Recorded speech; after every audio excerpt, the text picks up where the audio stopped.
Welcome to my channel Digital eSchool. Types of forces. इस video में मैं आपको फोर्सेस के टाइप्स के बारे में बताऊंगी और उन टाइप्स को डिटेल में एक्सप्लेन करूंगी। तो आप इस वीडियो को एंड तक ज़रूर देखें। और फोर्स होता क्या है या उसके इफेक्ट्स क्या होते हैं उस पर मैंने ऑलरेडी एक वीडियो बना रखी है। उसका लिंक मैं आपको डिस्क्रिप्शन बॉक्स में दे दूंगी, आप वहाँ चेक कर सकते हैं। Let's explore force more. Force के बारे में थोड़ा और देखते हैं। तो हम एग्जाम्पल से स्टार्ट करते हैं। तो आप इस एग्जाम्पल में देखेंगे यहाँ पे दो पर्सन्स हैं जो एक बॉक्स को मूव करने की कोशिश कर रहे हैं। वो दोनों पर्सन अपनी अपनी तरफ से फोर्स लगा रहे हैं उस बॉक्स पे और उसे मूव करने की कोशिश कर रहे हैं, बट वो बॉक्स अपनी जगह से मूव नहीं हो पा रहा। क्यों? क्योंकि उन दोनों पर्सन्स का फोर्स जो है इक्वल है। तो वो दोनों ही इक्वल फोर्स लगा रहे हैं ऑपोजिट डायरेक्शंस में, जिसकी वजह से वो बॉक्स मूव नहीं हो पा रहा है। तो उस फोर्स को हम कहते हैं balance force. Forces acting on an object are equal. जब आप इक्वल फोर्सेस किसी ऑब्जेक्ट पे लगाते हैं तो वो ऑब्जेक्ट मूव नहीं हो पाता, वो जैसे है वैसा ही रहता है। तो that is called a balanced force. हम जैसे एग्जांपल लेते हैं, जब हम ग्राउंड पे खड़े होते हैं तो हम ग्राउंड पे स्टैंड क्यों कर पाते हैं? क्योंकि एक तरफ तो ग्रेविटेशन फोर्स हमें अपनी तरफ खींच रहा है और ग्राउंड जो है हमें अपवर्ड डायरेक्शन में पुश पुश कर रहा होता है। तो ये दोनों फोर्सेस ऑपोजिट डायरेक्शन में लग रहे हैं, लेकिन दोनों ही फोर्सेस इक्वल होते हैं, तो जिसकी वजह से हम ग्राउंड पे स्टैंड कर पाते हैं। तो इसे हम बोलते हैं बैलेंस्ड फोर्स। दूसरा, आप इस एग्जाम्पल में देखेंगे दो पर्सन हैं जो एक रोप को खींच रहा है। दोनों ने रोप को पकड़ा हुआ है और अपनी अपनी डायरेक्शन में खींचने की कोशिश कर रहे हैं, बट जो पर्सन राइट साइड पे है उसकी तरफ रोप टिल्ट हो पा रही है, मतलब उसकी तरफ रोप जा रही है। क्यों? क्योंकि उस पर्सन का force as compare to left person से ज्यादा है। तो इसे हम बोलते हैं unbalanced force. Unequal forces act on a object moves in direction with more force. तो जिस डायरेक्शन में फोर्स ज्यादा होगा उस डायरेक्शन में ऑब्जेक्ट मूव कर पा जाता था। तो जब राइट साइड वाला पर्सन है उसका फोर्स लेफ्ट वाले से ज्यादा है, तो इसलिए रोप उसकी साइड जा रही है। तो इसे हम बोलते हैं अनबैलेंस्ड फोर्स। फोर्सेस के 5 इफेक्ट्स होते हैं। तो वो 5 इफेक्ट्स बैलेंस्ड और अनबैलेंस्ड फोर्स में कौन सा इफेक्ट जाता है वो मैं आपको बताती हूँ। अनबैलेंस्ड फोर्स में it can change the state of motion of object. ये एक फोर्स का इफेक्ट होता है। तो मतलब हम किसी भी ऑब्जेक्ट का स्टेट ऑफ मोशन को चेंज कर सकते हैं। मीन्स अगर कोई चीज रेस्ट पे है, अगर हम उस पर फोर्स लगाएं तो वो मूव होना शुरू हो जाती है। तो उसे हम कहते हैं अनबैलेंस्ड फोर्स। क्योंकि जो एक चीज रेस्ट पे थी उस पर हमने एक फोर्स लगाया, तो जो उस ऑब्जेक्ट का जो रेस्ट पे थी उसका फोर्स कम था, तो जब हमने एक्सटर्नल फोर्स एक्स्ट्रा फोर्स लगाया तो वो मूव होने लग गई। तो उसे हम कहते हैं अनबैलेंस्ड फोर्स। तो वो इफेक्ट जो है अनबैलेंस्ड फोर्स में आता है। दूसरा है it can stop the moving object. तो कोई भी ऑब्जेक्ट अगर मूविंग में है, मूव कर रहा है, तो हम उसे फोर्स लगा के स्टॉप भी कर सकते हैं। जैसे अगर आपको किसी फ्रेंड ने बॉल थ्रो किया आपके पास, तो आपने उसे बॉल को पकड़ लिया, वो मूविंग में थी, आपने फोर्स लगा के उसे होल्ड कर लिया। तो that is also called a unbalance force, क्योंकि उस बॉल से ज्यादा आपके हैंड का फोर्स था, तो इसलिए आपने उस बॉल को रोक लिया। तो वो फोर्स का इफेक्ट भी अनबैलेंस फोर्स में आता है। Third is it can change the speed of object. आप किसी भी ऑब्जेक्ट की स्पीड को इंक्रीज या डिक्रीज कर सकते हैं। मतलब आप ज्यादा फोर्स लगाते हैं तो आप किसी भी ऑब्जेक्ट की स्पीड को इंक्रीज या डिक्रीज कर सकते हैं। आप साइकिल राइड कर रहे हैं, अब आप ज्यादा फोर्स लगाएंगे तो आप उसे तेज चला सकते हैं, आप कम फोर्स लगाएंगे तो आप उसे धीरे भी कर सकते हैं। तो उसे भी हम अनबैलेंस फोर्स कहते हैं। और लास्ट जो है it can change the direction of object. आप किसी भी ऑब्जेक्ट की डायरेक्शन को भी चेंज कर सकते हैं, ये भी एक इफेक्ट है फोर्स का। तो मतलब कोई अगर कोई ऑब्जेक्ट स्ट्रेट जा रहा है, आपने उसे फोर्स लगाया, ज्यादा फोर्स लगाया, जिसकी वजह से आपने उसकी डायरेक्शन को चेंज कर दिया, तो उसे भी हम अनबैलेंस फोर्स कहते हैं। और एक और इफेक्ट होता है फोर्स का जो जो बैलेंस फोर्स में आता है, that is it can change the shape of object. हम किसी भी ऑब्जेक्ट की शेप को चेंज कर सकते हैं, तो उसे हम कहते हैं बैलेंस फोर्स। जैसे हम एग्जांपल लेते हैं, कोई स्पॉन्जी बॉल है, उसको आपने अपने हैंड में पकड़ा, अब आपको उसे प्रेस करते जा रहे हैं आप, तो उसकी शेप चेंज हो रही है क्योंकि वो प्रेस हो रही है बॉल।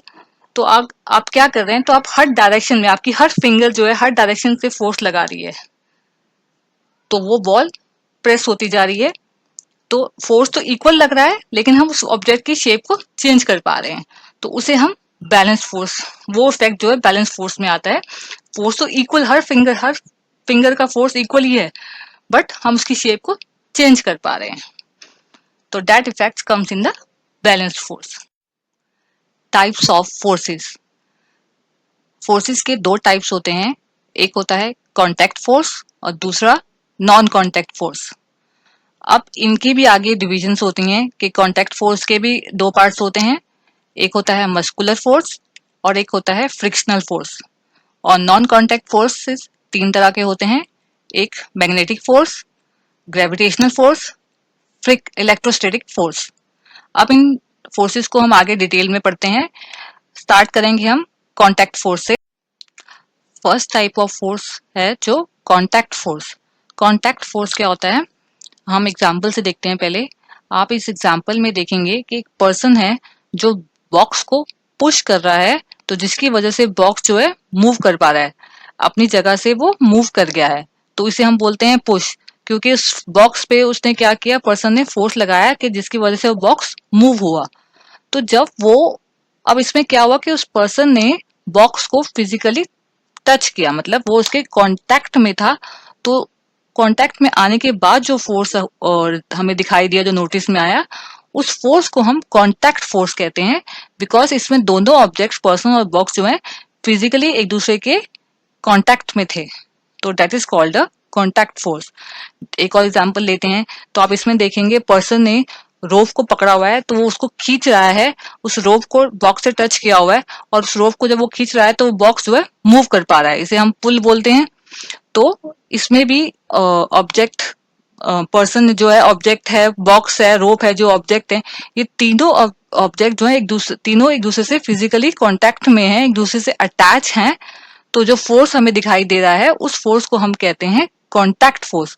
मतलब जब ऑब्जेक्ट्स फिजिकली एक दूसरे के टच में है, तो जो फोर्स नोटिस में आता है उसे हम कांटेक्ट फोर्स कहते हैं। When objects are in contact with each other, the force act between the objects is called an contact force. First contact force, muscular force. तो हम मस्कुलर फोर्स क्या है वो देखते हैं, एग्जाम्पल से स्टार्ट करते हैं।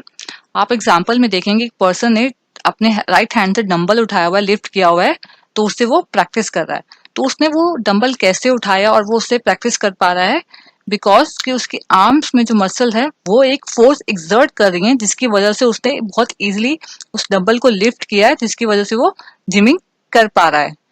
तो जो एक फोर्स उसकी मसल्स एक्सर्ट कर रही हैं, उस फोर्स को हम कहते हैं मस्कुलर फोर्स।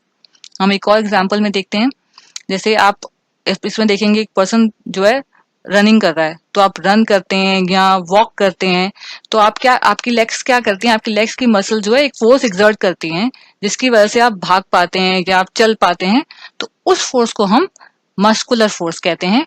और ये कॉन्टैक्ट फोर्स होता है, क्योंकि आप देखेंगे एग्जाम्पल में उस पर्सन ने उस डंबल को उठाया हुआ है, it is physically in contact with that dumbbell. और जब आप वॉक कर रहे हो तो आप ग्राउंड के साथ फिजिकली टच में होते हैं, तो डेट इज वाई इनको मस्कुलर फोर्स को हम कॉन्टैक्ट फोर्स भी कहते हैं। Second contact force is frictional force. Frictional force क्या होता है, हम एग्जाम्पल से देखते हैं। ये बॉल थी जो एक मूविंग डायरेक्शन पे थी, जो अपने आप ही आके स्टॉप होगी। ऐसा क्या हुआ कि ये सरफेस पे मूव करते करते अचानक रुक गई। इट इज बिकॉज कि सरफेस ने एक ऐसा फोर्स जनरेट किया जिसकी वजह से वो स्टॉप होगी, तो उसे हम बोलते हैं फ्रिक्शनल फोर्स। और वो फ्रिक्शनल फोर्स जो है ऑपोजिट डायरेक्शन में लगता है as compare to other force. ये बॉल मूव कर रही थी, इसका फोर्स जो था वो फॉरवर्ड डायरेक्शन में था, लेकिन सरफेस ने फ्रिक्शनल फोर्स जो है ऑपोजिट डायरेक्शन में लगाया, जिसकी वजह से ये बॉल एक पॉइंट पे आके स्टॉप हो गई। तो that is called a frictional force. तो फ्रिक्शनल फोर्स जो है हमेशा ऑपोजिट डायरेक्शन में ही लगता है ऑब्जेक्ट के ओरिजिनल फोर्स के। हम एक और एग्जांपल लेते हैं।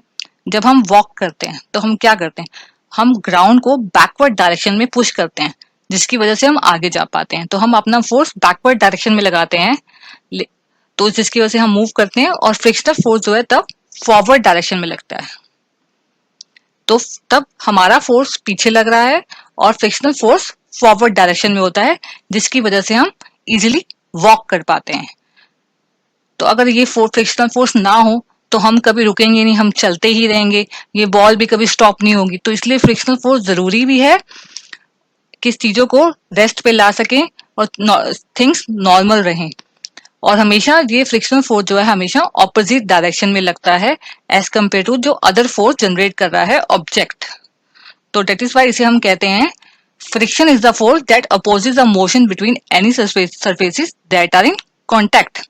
हमेशा जो फोर्सेस ऑब्जेक्ट लगा रहे हैं उसको वो अपोज करता है और उसके ऑपोजिट डायरेक्शन में लगता है। Second type of force, non contact force. Non contact force क्या होता है?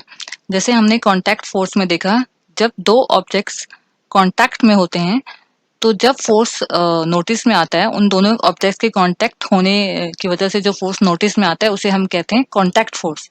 तो नॉन कॉन्टैक्ट फोर्स क्या हुआ कि दो ऑब्जेक्ट्स जो है एक दूसरे के कॉन्टैक्ट में नहीं आए तब भी फोर्स नोटिस में आ रहा है, तो उस फोर्स को हम कहते हैं नॉन कॉन्टैक्ट फोर्स। हम एग्जाम्पल से देखते हैं। जैसे यहाँ पे एक टेबल पे एक बॉल थी जो मूव कर रही थी, तो जैसे ही वो टेबल के एज पे पहुंची तो वो नीचे गिर जाती है, ग्राउंड की तरफ, सरफेस के पास, सरफेस पे गिर जाती है। तो वो बॉल सरफेस पे क्यों गिर गई, ग्राउंड पे क्यों गिर गई? उसे ग्राउंड ने तो मतलब किसी ने उठा के तो उसे ग्राउंड पे नहीं रखा, तो वो लेकिन ग्राउंड की तरफ अट्रैक्ट हुई और वो नीचे गिर गई। तो उन दोनों के बीच में कोई कांटेक्ट नहीं हुआ, बट फिर भी कोई फोर्स एक्ट हुआ जिसकी वजह से बॉल नीचे चली गई। तो इसे कहते हैं हम non contact force. When objects are not in contact with each other the force act between the objects. जब दो ऑब्जेक्ट्स एक दूसरे के कांटेक्ट में नहीं है, फिजिकली एक दूसरे के कांटेक्ट में नहीं है, बट स्टिल कोई फोर्स एक्ट कर रहा है, तो उसे हम कहते हैं नॉन कॉन्टैक्ट फोर्स। सबसे पहला नॉन कॉन्टैक्ट फोर्स हम लेते हैं मैग्नेटिक फोर्स। मैग्नेटिक फोर्स क्या होता है? एग्जाम्पल से हम स्टार्ट करते हैं। हमने एक मैग्नेट लिया, आप कोई भी मैग्नेट ले सकते हैं, बार मैग्नेट भी ले सकते हैं। तो हमने एक मैग्नेट लिया, उसके सामने हमने आयरन नेल्स कुछ रख दिए, और फिर धीरे धीरे हम उस मैग्नेट और आयरन नेल्स को पास लेके आते हैं। तो जैसे ही हम उन दोनों को पास लाएंगे, पास लाके छोड़ते हैं, तो वो आयरन नेल्स जो है मैग्नेट के पास अट्रैक्ट हो जाते हैं। तो मैग्नेट ने क्या किया, मैग्नेट ने एक ऐसा फोर्स जनरेट हुआ मैग्नेट से जिसकी वजह से वो आयरन नेल्स जो है मैग्नेट की तरफ अट्रैक्ट हो गए। तो उस फोर्स को हम कहते हैं मैग्नेटिक फोर्स। और ये फोर्स जो होता है वो नॉन कॉन्टैक्ट फोर्स होता है, क्योंकि हमने खुद मैग्नेट को या नेल्स को अटैच नहीं किया, या फिर वो खुद चल के अटैच नहीं हुए, उन दोनों ने एक दूसरे मतलब नेल्स ने, मैग्नेट ने नेल्स को अट्रैक्ट कर लिया अपनी तरफ। तो डेट इज वाई हम इसे नॉन कॉन्टैक्ट फोर्स कहते हैं। हम एक और एग्जांपल ले लेते हैं। जैसे अलमीरा होती है, हम अगर उसके पास कोई मैग्नेट लेके जाएं, तो जैसे जितना पास हम लेके जाएंगे तो मैग्नेट आपके हैंड से शूट अप होके अलमीरा पे अटैच हो जाता है, क्योंकि मैग्नेट ने फोर्स जनरेट किया जिसकी वजह से वो अलमीरा के पास, मैग्नेट जो है अलमीरा के साथ अट्रैक्ट हो गया। तो उसे हम कहते हैं magnetic force. Second non contact force is gravitational force. Gravitational force क्या होता है? हम एग्जाम्पल से देखते हैं। जैसे एग्जाम्पल में यहाँ पे एक ट्री है, उस पे एक एप्पल लगा होता है जो वो नीचे गिर जाता है। तो एप्पल नीचे ग्राउंड की तरफ क्यों गिरता है, अर्थ के पास क्यों गिर जाता है? ऐसा क्या होता है? बिकॉज अर्थ एक ऐसा फोर्स जनरेट कर रही है जिसकी वजह से वो एप्पल को अपनी तरफ अट्रैक्ट कर लेती है। तो उस फोर्स को हम कहते हैं ग्रेविटेशनल फोर्स। तो इसे हम अट्रैक्टिव फोर्स भी कहते हैं, बिकॉज ये जो अर्थ एक्सर्ट करती है फोर्स, जिसकी वजह से ऑब्जेक्ट्स उसकी तरफ अट्रैक्ट हो जाते हैं। तो डेट इज वाई हम इसको अट्रैक्टिव फोर्स भी कहते हैं। तो जैसे अगर आप बॉल के साथ खेल रहे हैं, तो आप अपनी बॉल को अगर अपने हाथ से छोड़ दें तो वो ग्राउंड की तरफ गिरती है, वो बॉल जो है ग्राउंड की तरफ अट्रैक्ट हो जाती है। क्यों? क्योंकि ग्राउंड जो है एक फोर्स जनरेट करता है जिसकी वजह से बॉल को अपनी तरफ अट्रैक्ट कर लेता है। तो उस फोर्स को हम कहते हैं gravitational force. Force that attracts any object towards अर्थ। तो अर्थ जो फोर्स जनरेट करती है उसे हम कहते हैं gravitational force. Last and third non contact force is electrostatic force. Electrostatic force क्या होता है, हम एग्जाम्पल से स्टार्ट करते हैं। यहाँ पे दो बैलून्स हैं, एक रेड कलर का, एक ब्लू कलर का। अब ये दोनों दूर दूर हैं। अब जैसे ही मैंने रेड कलर बैलून को वूलन क्लोथ से रब किया तो ये चार्ज हो गया, और जैसे ही ये चार्ज हुआ तो इसने ब्लू कलर के बैलून को अपने पास अट्रैक्ट कर लिया। तो this is called force of attraction. तो बेसिकली क्या हुआ, पहले तो ये बैलून दोनों अनचार्ज थे, तो इसलिए वो दूर दूर अपनी पोजीशन पे जैसे हमने उन्हें रखा था वो वैसे ही थे। पर जैसे ही मैंने इसको रेड कलर बैलून को वूलन क्लोथ से रब किया तो उस पे एक चार्ज आ गया। तो वो चार्ज ने जो अनचार्ज बैलून था ब्लू कलर का उसे अपनी तरफ अट्रैक्ट कर लिया और दोनों पास आ गए। तो इसे हम बोलते हैं फोर्स ऑफ अट्रैक्शन। मतलब रेड कलर के बैलून पे जब चार्ज आया तो उसमें एक फोर्स आ गया जिसकी वजह से उसने ब्लू कलर के बैलून को अपनी तरफ अट्रैक्ट कर लिया। तो अब हम क्या करते हैं, हम ब्लू कलर के बैलून पे भी वूलन क्लोथ से रब करते हैं। तो क्या होगा, ये दोनों बैलून जो हैं एक दूसरे से अलग हो जाएंगे। तो इसे हम बोलते हैं फोर्स ऑफ रिपल्शन। तो इस केस में क्या हुआ कि रेड कलर बैलून पे भी चार्ज था, अब हमने ब्लू कलर बैलून पे भी चार्ज दे दिया। तो दोनों पे जब चार्ज आ गया तो वो दोनों रिपल कर गए, एक दूसरे से अलग हो गए। तो उसे हम बोलते हैं फोर्स ऑफ रिपल्शन। तो जब दोनों पे चार्ज आया तब एक और फोर्स जनरेट हुआ। तो इन्हीं फोर्स को हम कहते हैं electrostatic force. The force exerted by a charged body on a another charged or uncharged body। तो जो फोर्स एक्सर्ट होता है, जैसे ही हम किसी ऑब्जेक्ट को चार्ज करते हैं या उसको चार्ज बॉडी के पास ले जाएं या अनचार्ज बॉडी के पास ले जाएं, तो उस फोर्स को हम इलेक्ट्रोस्टैटिक फोर्स कहते हैं। Thanks for watching my video. अगर आपको मेरी वीडियो पसंद आए तो प्लीज लाइक करें, मेरे चैनल को सब्सक्राइब करें, बेल आइकन को प्रेस करें फॉर फर्दर नोटिफिकेशंस के लिए। थैंक्स।